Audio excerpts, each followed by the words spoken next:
1976년 테헤란 메흐라바드 공항, 이스라엘 국적 항공사 LR의 비행기가 활주로에 내려앉습니다. 승객들이 트랩을 내려옵니다. 이란 입국 심사대를 통과합니다. 아무도 이상하게 보지 않습니다. 당연한 일이었으니까요. 테헤란 시내에는 이스라엘 대사관이 있었습니다. 이란 석유는 에일라트항을 통해 이스라엘로 흘러들어갔습니다. 두 나라 군대는 함께 훈련했습니다. 무기 기술도 공유했습니다. 이란 내 유대인 사회는 경제적으로 성장하며 안정된 삶을 살았습니다. 그런데 말입니다. 지금 이란 탄도미사일 외벽에는 이런 문구가 새겨져 있습니다. 이스라엘을 쓸어버려야 한다. 이란 공군 사령관은 공식 석상에서 이렇게 말했습니다. 탄도미사일의 목표는 이스라엘입니다. 이스라엘 시민 92%가 이란을 비우호적으로 평가합니다. 전 세계 어떤 나라보다 높은 수치입니다. 불과 50년 전 직항기가 오가던 두 나라가 지금은 서로를 향해 미사일을 겨누고 있습니다. 어떻게 이렇게 됐을까요? 도대체 그 사이에 무슨 일이 있었던 걸까요? 그런데 여기서 더 기가 막힌 사실이 있습니다. 이 갈등이 단순한 종교전쟁이 아니라는 것입니다. 진짜 이유는 따로 있습니다. 그리고 그 진짜 이유가 지금 이 순간에도 여러분의 가스비와 전기료와 주유소 가격판을 움직이고 있습니다. 당신이 노후 자금을 지키고 싶다면 반드시 들어야 합니다. 지금부터 아무도 제대로 말하지 않았던 그 진실을 공개합니다. 끝까지 집중해 주십시오. 여러분, 한번 상상해 보십시오. 지금으로부터 딱 50년 전인 1976년, 이란의 수도 테헤란과 이스라엘의 수도 텔아비브 사이에는 전기 직항 노선이 운항되고 있었습니다.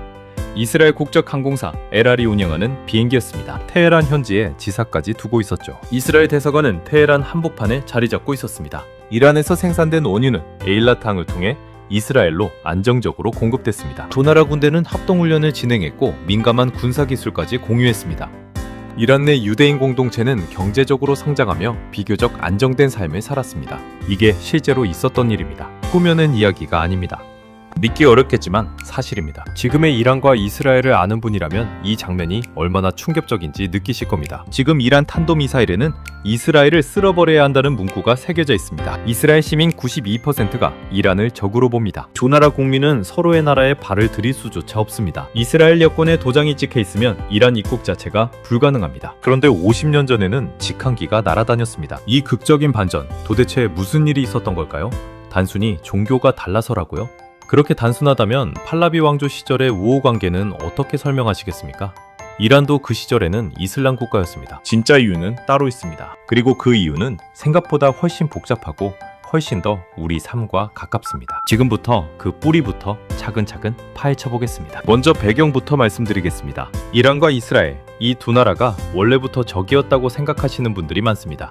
하지만 역사를 거슬러 올라가면 전혀 다른 그림이 나옵니다. 고대로 가보겠습니다. 지금으로부터 2500여 년 전 페르시아 제국의 키루스 2세, 즉 고레스 대왕이 유대인을 바빌론 포로 생활에서 해방시켰습니다. 도레스 칙령이라고 부르는 이 명령은 성경에도 기록되어 있습니다. 유대인들은 이 덕분에 예루살렘으로 돌아가 성전을 다시 세울 수 있었습니다. 페르시아 제국 안에서 유대인들은 비교적 우호적인 대우를 받았습니다. 이 관계는 20세기 중반에도 이어졌습니다. 팔라비 왕조의 모하마드 레자샤는 서방 친화적인 세속화 정책을 강하게 밀어붙였습니다. 이란은 터키에 이어 세계에서 두 번째로 이스라엘을 국가로 공식 승인한 나라가 됐습니다. 양국은 전략적 동반자 관계로 발전해 나갔습니다. 이란은 미국과 함께 이스라엘의 핵심 우방이었습니다. 이 시절 이스라엘의 에너지 공급줄은 이란이었습니다. 이란의 원유가 에일라트항을 통해 안정적으로 공급됐습니다. 이 에너지 루트는 이스라엘 경제의 핵심이었습니다. 여러분, 이 루트가 끊기는 순간 무슨 일이 벌어질지 잠시 생각해 보십시오. 에너지 공급이 흔들리면 가격이 폭등합니다. 가격이 폭등하면 가게가 흔들립니다. 그런데 이 루트는 결국 끊겼습니다. 왜 끊겼을까요? 그런데 진짜 문제는 그게 아닙니다. 끊긴 다음에 벌어진 일이 훨씬 더 충격적입니다. 1979년 2월 이란에서 이슬람 혁명이 일어났습니다. 아야톨라 호메이니가 정권을 잡았습니다. 그는 취임 직후 미국을 큰 사탄, 이스라엘을 작은 사탄으로 규정했습니다. 선언 한 번으로 수십 년의 우호 관계가 끝났습니다. 테헤란 주재 이스라엘 대사관은 즉시 철수 명령을 받았습니다. 대사관 건물은 팔레스타인 해방기구에 넘겨졌고 팔레스타인 대표부가 됐습니다. 하룻밤 사이에 동맹이 적이 된 것입니다. 표면적으로는 이슬람 혁명, 즉 종교 혁명으로 보입니다. 하지만 여기에 중요한 비밀이 있습니다. 호메이니 정권이 이스라엘을 적으로 규정한 데는 종교 외의 이유가 있었습니다. 친정체제, 즉 종교 지도자가 나라를 다스리는 체제는 내부 결속이 매우 중요합니다. 외부에 공동적이 있으면 국민을 하나로 묶기가 쉽습니다. 이스라엘은 그 역할에 딱 맞는 존재였습니다. 멀리 있어서 직접 전쟁하기 어렵고 서방과 연결돼 있어 국제적으로 상징성이 크며 무슬림 세계에서 이미 적으로 인식되는 존재였으니까요. 이란의 반이스라엘 정책은 처음부터 순수한 종교적 신념만은 아니었습니다. 체제 유지를 위한 정치적 계산이 깔려 있었습니다. 이 사실을 이해해야 이후에 벌어지는 믿기 어려운 일들이 설명됩니다. 그런데 이게 끝이 아닙니다. 혁명 직후 이란에 상상도 못할 일이 벌어집니다. 1980년 이란, 이라크 전쟁이 시작됐습니다. 사담 후세인의 이라크가 혁명 직후 혼란한 이란을 침공했습니다. 이란은 사방이 적이었습니다. 미국은 이란을 외면했습니다. 소련도, 중국도 등을 돌렸습니다. 국제사회에서 완전히 고립됐습니다. 그런데 이때 이란에 무기를 공급한 나라가 있었습니다. 바로 이스라엘이었습니다. 작은 사탄이라고 부르며 외교를 끊은 지 불과 1년이 조금 지난 시점이었습니다. 이란의 공식적인 적이 비밀리에 무기와 군수물자를 이란으로 보냈습니다. 이스라엘의 판단은 간단했습니다. 이라크의 사담 후세인이 이란보다 훨씬 위험한 존재였습니다. 이라크가 강해지는 것을 막아야 했습니다. 이란이 버텨줘야 이스라엘이 안전했습니다. 눈치채셨습니까? 이 두 나라의 관계는 이념이나 종교로만 설명되지 않습니다. 철저히 생존 본능으로 움직이고 있습니다. 그런데 전쟁이 끝난 뒤 이란은 뭐라고 했을까요? 이스라엘로부터 어떤 지원도 받은 적이 없습니다. 철저히 부인했습니다. 그리고 이스라엘을 향한 족대를 더욱 강화했습니다. 도움을 받고도 부인하고 도움을 준 나라를 다시 적으로 규정한 것입니다. 여기에 아주 큰 비밀이 숨어 있습니다. 그 비밀이 이후 중동 전체 구도를 바꿔놓게 됩니다. 조금 더 넓게 봐야 합니다. 1973년 4차 중동 전쟁이 끝난 뒤 미국이 중동 판도를 다시 짰습니다. 미국은 이집트를 이스라엘과 강제로 화해시켰습니다. 그 대가로 이집트에 막대한 군사 원조와 경제 지원을 약속했습니다. 이집트는 이스라엘과 평화조약을 맺었습니다. 요르단도 미국의 중재로 이스라엘과 관계를 정상화했습니다. 결과적으로 이스라엘 입장에서는 가장 강력한 두 개의 아랍 적국이 사라진 셈입니다. 이집트, 요르단과 전면전을 걱정하지 않아도 됐습니다. 반면 이란은요, 이슬람 혁명으로 반미 노선을 택하면서 미국의 지원을 기대할 수 없게 됐습니다. 이스라엘과 친하게 지내도 얻을 수 있는 이익이 거의 없었습니다. 고립된 이란이 선택한 전략은 대리 세력 육성이었습니다. 레바논의 헤즈볼라, 팔레스타인의 하마스, 시리아의 바트당 정권, 이들에게 무기와 자금을 공급했습니다. 이스라엘을 직접 공격하지 않아도 국경 주변을 끊임없이 불안하게 만들 수 있는 구조를 만든 것입니다. 그런데 진짜 문제는 따로 있습니다. 이란이 이 모든 대리전보다 훨씬 더 이스라엘을 공포에 떨게 만든 카드가 있었습니다. 핵무기입니다. 이란이 핵무기 개발에 나선다는 것은 이스라엘에게 단순한 위협이 아닙니다. 존재 자체가 사라질 수 있다는 공포입니다. 이스라엘은 인구 900만 명의 작은 나라입니다. 핵 한 방이면 국가가 끝납니다. 이란은 이라크 핵시설이 이스라엘 공습으로 파괴된 전례를 철저히 연구했습니다. 그 결과 전국 곳곳에 위장 핵시설과 지하 벙커를 만들었습니다. 인공위성으로도 어디가 진짜 시설인지 알 수 없도록 설계했습니다. 이스라엘이 주기적으로 위성사진을 공개하며 경고를 보내도 그게 진짜인지 가짜인지조차 명확하지 않습니다. 더구나 이란의 국토는 이라크보다 3배 이상 넓습니다. 핵시설이 지하에 분산돼 있어 공습을 해도 성공 가능성이 낮습니다. 러시아제 S-300 지대공 미사일까지 도입해 방어망을 구축했습니다. 이게 바로 이 갈등이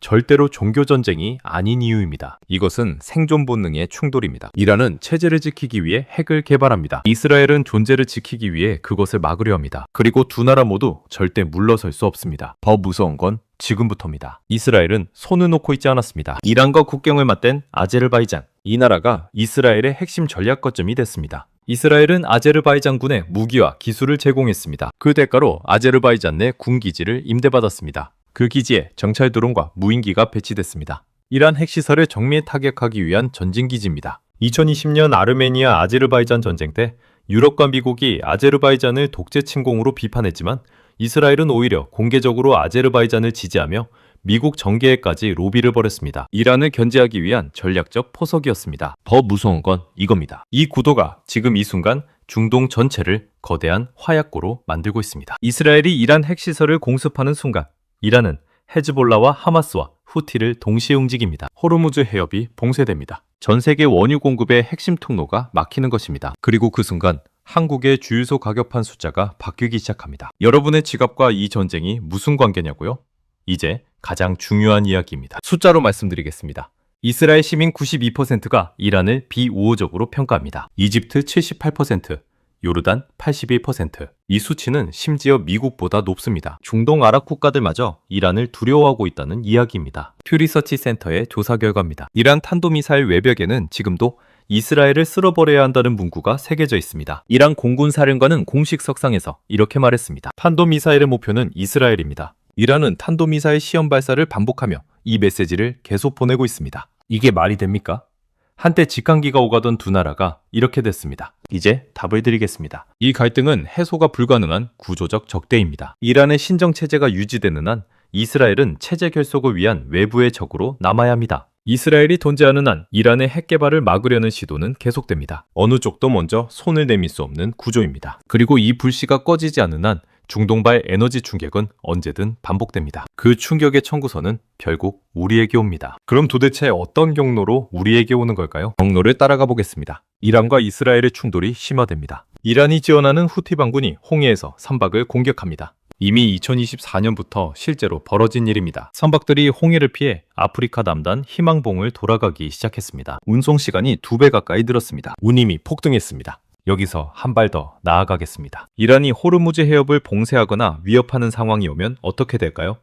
호르무즈 해협은 전 세계 원유 해상 운송량의 약 20%가 지나가는 길목입니다. 이 길이 막히면 국제유가는 며칠 안에 폭등합니다. 한국은 원유를 거의 전량 수입에 의존합니다. 중동 의존도가 높습니다. 유가가 오르면 전기료가 오릅니다. 가스비가 오릅니다. 교통비가 오릅니다. 물가가 전반적으로 올라갑니다.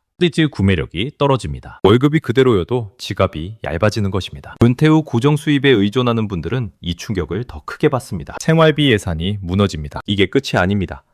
이 충격이 실제로 어떻게 가게를 흔드는지 한 분의 이야기를 들어보겠습니다. 62세 박 씨는 3년 전 은퇴했습니다. 퇴직금과 국민연금으로 월 250만 원이 들어옵니다. 아파트는 있습니다. 생활비 계산을 꼼꼼하게 했습니다. 식비, 의료비, 교통비, 공과금 딱 맞게 돌아갔습니다. 여유가 조금 있었습니다. 그런데 2024년 에너지 가격이 오르기 시작하자 공과금 지출이 전년 대비 눈에 띄게 늘었습니다. 전기료, 가스비, 여기에 생필품 물가까지 올랐습니다. 월 250만 원으로 짜둔 예산이 매달 부족해졌습니다. 그렇다고 수입이 늘지는 않았습니다. 국민연금은 물가 상승분을 완전히 따라가지 못합니다. 박 씨 혼자만의 이야기가 아닙니다. 1973년 오일 쇼크 때를 기억하십니까? 중동 산유국들이 원유 수출을 제한하자 전 세계 유가가 넉 배 가까이 폭등했습니다. 한국 경제는 직격탄을 맞았습니다. 물가가 폭등했습니다. 가게가 무너졌습니다. 그때와 지금의 에너지 의존 구조는 크게 다르지 않습니다. 중동의 화약고가 터질 때마다 청구서는 우리에게 옵니다. 50년 전에도 그랬고 지금도 그렇습니다. 그렇다면 우리는 어떻게 해야 할까요? 중동 정세를 우리가 바꿀 수는 없습니다. 이란과 이스라엘이 화해하도록 만들 수도 없습니다. 하지만 그 충격에 우리 가게가 어떻게 대비하느냐는 우리가 결정할 수 있습니다. 세 가지를 말씀드리겠습니다.